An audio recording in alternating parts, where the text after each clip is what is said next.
The more Russia wins, the more Russia loses? Maybe.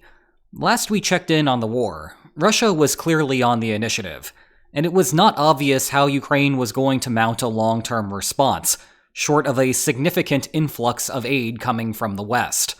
Though Europe was making progress on that front even before Russia's capture of Avdiivka, the gridlock in the United States appears just as rigid as ever. The situation seems grim indeed for Kyiv, but there is a silver lining perhaps still out there. It is possible that further Russian success may ultimately give Ukraine the advantage in the long run. And if that seems implausible, well, it already has happened once before in this war, in the form of this very announcement. The question for today is whether it can happen again. So, on tap for this video, we will situate ourselves with the current position of the war, what Russia's endgame goal is, a flashback to June 2022, when an analogous situation arose, but with the actors flip-flopped, an analysis of Russia's potential catch-22, and whether we will actually reach the point when it hits. But we begin by situating ourselves with where we are in the war. Our prior discussion focused on how Russia turned the tide of the conflict by eventually correcting its mistakes, and benefited from Western complacency that Ukraine would be fine without substantial and coordinated aid from the West. The problem with that position was that it was predicated on Russia not changing its strategy, which was an incorrect assumption. We now have a front line that looks something like this, following the Dnipro River in the south, before cutting north through the Donbass. The main action right now, beyond Russia having closed the Avdiivka salient on February 17th, is additional fighting in the areas south of the city, slightly north past Bakhmut, a couple of places yet further north as we approach Russia, and back south where Ukraine made small gains during its 2023 offensive. All of those locations are showing incremental gains for Russia. Emphasis on incremental, though, because only 0.02% of Ukrainian territory exchanged hands last month. As a result, Ukraine does not appear to be facing significant danger in the immediate future, with the standard caveat regarding the fog of war. That leads to the next question of what Russia is trying to do here. Any conversation regarding that has a clear starting line: this September 2022 annexation ceremony, which formally integrated all of the Luhansk, Donetsk, Zaporizhia, and Kherson Oblasts into Russia by federation law. At the same time, Russia did not control the entirety of any of those regions, and it actually got worse for Russia over time, following the retreat from Kherson City 2 months later, as Ukraine wrapped up its 2022 counteroffensives. Back to the map.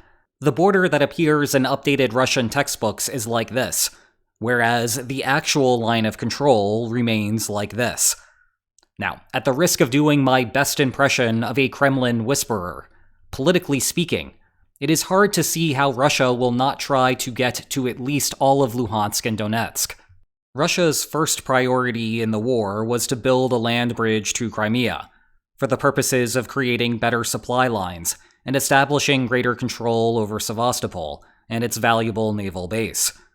But with that mission accomplished, focusing on capturing the remainder of Kherson would be quite the undertaking, given where things stand now. Russian troops would have to cross the Dnipro River, yet they still have been unable to remove a landing south of it that Ukraine created months ago.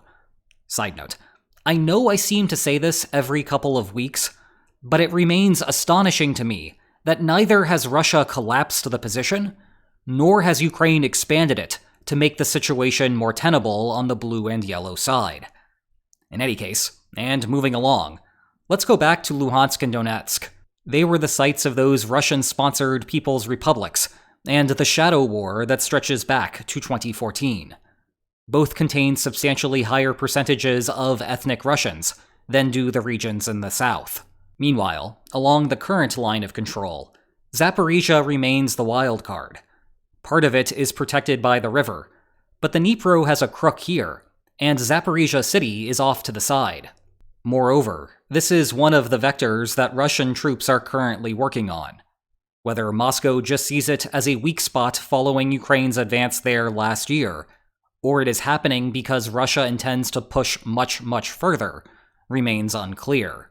Through all of this, you have former president and current deputy chairman of the Russian Security Council, Dmitry Medvedev, still talking about marching to Kyiv. And on top of that, he's also mentioning Odessa, just as whispers of annexation of Transnistria are ramping up. And there is still Kharkiv in the northeast, which was a major target during the opening months of the invasion, but something that Russia could never quite grasp. Oh, and don't forget about all of those nukes heading over to a western city near you. The point is, at a minimum, the Kremlin actively wants at least full control of the Donbass. It also has political incentives to do so with pressures from both sides. To appease hardliners upset that Russia took half measures at the start of the war, and to shut down reformers critical that the entire war effort has not produced sufficient benefits. With that, let's make a slight digression and jump back to June 2022. The war was in a bit of a lull. Ukraine had successfully defended Kyiv, and the country was no longer in imminent danger of collapse. This was also before Ukraine's fall counteroffensives. Everyone knew that they were coming, but the prospects for success were still up in the air. At the time, we discussed a catch-22 that Ukraine faced. The origin of that term comes from the same titled novel, and refers to a situation where a solution to a problem is self-invalidating. In the book, the Air Force has a rule that forbids insane airmen from going out on bombing runs. Of course, to put one's life in danger to go on such a bombing run requires some degree of insanity. However, to be pulled from a mission, the individual needed to go to a commanding officer and ask to be pulled from it. But the very act of objection shows that the person has reasoned through the dangers, is sane, and therefore may be sent on bombing runs. See, here is the argument in its full sentential logic glory. And shout out to those of you who remember the happier times, when this channel published an entire class on sentential logic. Anyway, Ukraine's situation was less poetic. The catch-22 of June 2022 was that Ukraine needed to exploit Russia's lack of manpower in the east and retake some of its lost territory. However, by doing so, it would reveal the vulnerability to Russia and force the Kremlin to take action, thereby halting further Ukrainian gains. And at the risk of simplifying a relatively complex war, that is basically how the next 5 months played out.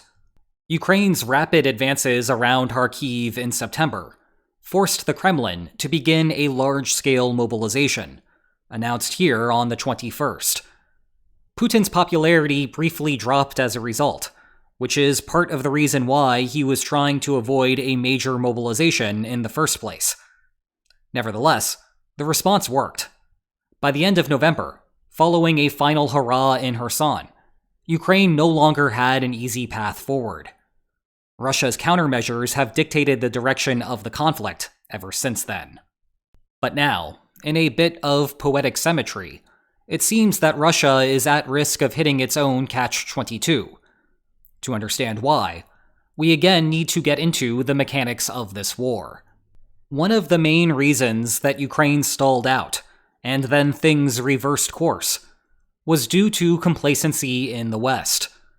Russia was doing a good job defeating itself, so spending large sums of money to help Ukraine appeared, at least at the time, to be unnecessary.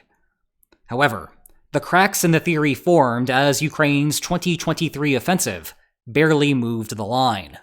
Now into 2024, with Russia's capture of Avdiivka and further advances elsewhere looming, the theory has mostly gone out the window. Thus, to make the progress that the Kremlin desired, the Russian military had to publicize the underlying conditions that made those gains possible at all. And indeed, we are already seeing the first hints of the catch-22 triggering. Denmark has passed $247 million in aid, including F-16s. For Sweden, it is $682 million. Welcome to NATO. For the Czech Republic, it is finding out how to source 800,000 artillery shells, pending some bureaucratic wrangling and financial transfers from Canada. And, of course, there is that $54 billion European Union package from the beginning of February. But that is less about weapons, and more about financial preparation for EU membership. And it did take its toll in terms of coercing Hungary. What is missing here, of course, is the 800-pound gorilla. Or is it a 160-ounce bald eagle? Whatever the animalist analogy is, hey, there's a new word for you, we are still only seeing minor movements on this front. ATACMS are once again on the table, this time with a longer range, presumably so that Ukraine can target Russia's distant logistical hubs. Then there was that complicated swap with Ecuador. The idea was that the United States would sell arms to the South American country, and then receive Ecuador's Soviet scrap arms. Scrap being important legalese, so Ecuador did not violate its no secondary transfer agreement with Russia. But the scrap could then be shipped to Ukraine. Then Russia boldly banned banana imports, citing issues with sanitation. That is an actual headline, by the way.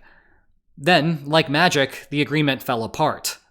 Whatever your opinion of fruit may be, though, the missing piece is the massive Ukrainian aid bill in Congress, and more generally, a coherent long-term plan to arm Ukraine with what will be necessary to turn the tide once again.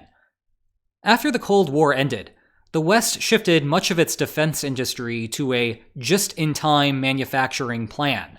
This is a production philosophy that traces back to 1950s Toyota and emphasizes minimizing inventory and reserve manufacturing capacity. Less is more. That is because reserve is another way of saying wasted money that could have gone elsewhere. And in the post-Cold War world, global threats appeared relatively tame. Russia was less of an adversary, and more of a place where you could go out and jam. Given the lack of military threats, lowering taxes and increasing domestic spending sounded like a better idea. It did not help that the main American antagonists at the beginning of the 21st century required a completely different set of tools to defeat than an opponent in a traditional land war. Even Russia was cooperating on the new threat environment. The problem with this thinking, though, is that reserve can also be translated as insurance policy. That is because, when things go crazy and all you have is lean production capacity, you will be unable to meet demand. A land war in Europe later, and that is where the West finds itself, most notably with artillery production, but also up and down the defense industry. The significant strategic conundrum that Russia faces is that if the Catch-22 triggers, there is no way to put the genie back in the bottle. Once the United States, or others in Europe, pay all of the fixed costs to increase factory capacity, the marginal cost of production is tiny. Weapons will not only flood to Ukraine, but the excess production capacity will persist even after the war ends. That means a resurgent NATO and a handcuffed Russia.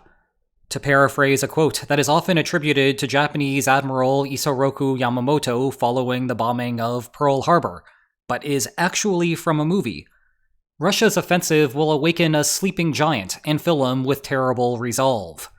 The upshot for the West is that, coinciding with the September 2022 mobilization, Russia shifted to a wartime economy. 17 months later, Russia is now at about peak production capacity. Reaching significantly higher levels would require imposing a Soviet-era command economy, which would likely cause more civil strife than Putin wants to deal with. There is some wiggle room, of course, with Russia finding new ways to evade sanctions, North Korea and Iran having more pockets of their economies to expand from, perhaps especially North Korea with an apparent slowdown there, and the West finding new ways to crack down on sanctions evasion. The big news there is Western secondary sanctions on companies assisting Russia. Meanwhile, because Russia has been prioritizing refurbishing mothballed weapons rather than on new production, eventually the warehouse shelves will empty, and Russia will experience a slowdown of their own. The point is that we are currently observing the best that Russia can feasibly offer. If the West puts in enough effort, emphasis on if, then Ukraine will seemingly be fine.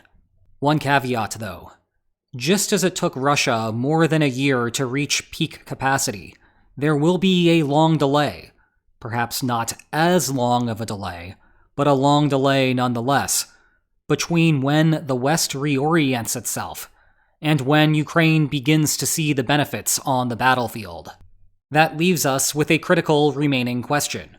Will we observe the Catch-22 in action? That remains to be seen for a few reasons. First, we do not know the West's sensitivity to this. If we did, then much of the underlying dilemma would dissipate. The Kremlin might take a more cautious route, rather than go full steam ahead and trigger the response. The situation also presents an interesting question for how American skeptics respond to what is happening. Is this now information that aid to Ukraine will provide a sufficient return on investment? Or is this further evidence that Ukraine is a lost cause? Related to that is the deeper question of whether now is the best time to bankroll the destruction of Russia's military capacity, or will the West regret missing an opportunity to cause greater damage earlier in the war, before Russia had resolved its internal issues? Second is the question of whether Russia can even make significant further gains. Throughout this video, we have been presupposing that such an outcome was possible, but reports out of Avdiivka indicate that Russia took heavy losses, and even some pro-Kremlin sources mounted similar levels of criticism. For perspective, even 16,000 dead would exceed the low end of estimates for the Soviet losses during the entire war in Afghanistan. Further, the reason that the Kremlin may have exerted such unsustainably high levels of effort in Avdiivka is to obtain a notable victory on the eve of Russia's presidential election. Voters can observe when lines on maps move. Casualty figures, in contrast, are easier to sweep under the rug, at least over the short term. If Ukraine continues to inflict a high ratio of casualties per square kilometer conceded, then Russia may be unable to get much further. Finally is a question of time. Will Russia make this type of progress before November? At that point, we may know that Trump will be taking office in January 2025. If he indeed has no desire to give Ukraine aid, regardless of the circumstances, then the point becomes moot, at least for this side of the Atlantic. But regardless of which side of the Atlantic you may be on, if you are on it at all, these books will never be moot for you. Check the video description for more information on them. And if you enjoyed this video, please like, share, and subscribe, and I will see you next time. Take care.